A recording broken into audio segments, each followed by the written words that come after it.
Hello' everyone, আজি আপোনালোকৰ মাজলৈ লৈ আহিছোঁ মই তেলৰ পিঠা বা মালপোৱা পিঠা। ঠায়ে ঠায়ে এই পিঠাবিধক মালপোৱা পিঠা বুলিও কয়, তেল পিঠা বুলিও কয়।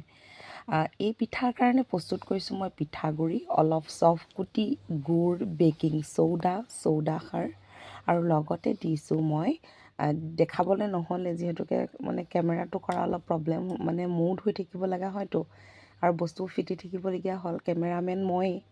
সেয়েহে তাত মই অলপ দিছোঁ কমলা বাকলি, পকা কমলা বাকলি অলপ মিক্সিত দি শুকুৱাই ল'ব দেই। শুকুৱাই লোৱাৰ পিছত মিক্সিত দি গুড়ি কৰি ল'ব, সেই পাউডাৰটো দিব। বৰ ধুনীয়া লাগে, চেণ্টটো বৰ ধুনীয়া লাগে। বাৰু যি কি নহওক, এইফালে কেৰাহীখন গৰম কৰিলোঁ। কেৰাহীখনত আপোনালোকে কমেণ্ট নকৰিব, যিহেতুকে কেৰাহীখন দেখিবলৈহে কিবা নিচিনা, কিন্তু মোৰ অতি প্ৰিয়। বয় বস্তু বনাই মই তাত বৰ ভাল পাওঁ।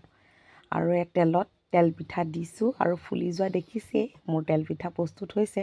আৰু কেতিয়াবা কি হয়, তেল পিঠাবোৰ সময়বোৰ বৰ নষ্ট হয় এটা এটাকৈ বনাই থাকিলে। আৰু অৱশেষত লাষ্টত গৈ মই 2-3টা একে লেঠাই দি দিছোঁ। এটা হোৱাৰ পিছত এটা হোৱাৰ পিছত এটা, তাৰপাছত অলপ সিজাৰ পিছত নামাই দিলোঁ। আৰু আপোনালোকে কেতিয়াবা এনেকৈ বনাইনে বাৰু? এতিয়া এনেকৈ বনালে কি অকণমান ডাঙৰ সৰু হয়, আৰু কেৰাহীখনো অলপ যে সৰু হয়, সেয়েহে ইমান ভাল নহ'বও পাৰে আপোনালোকৰ মাজত। তথাপি প্ৰস্তুত কৰি উলিয়ালোঁ।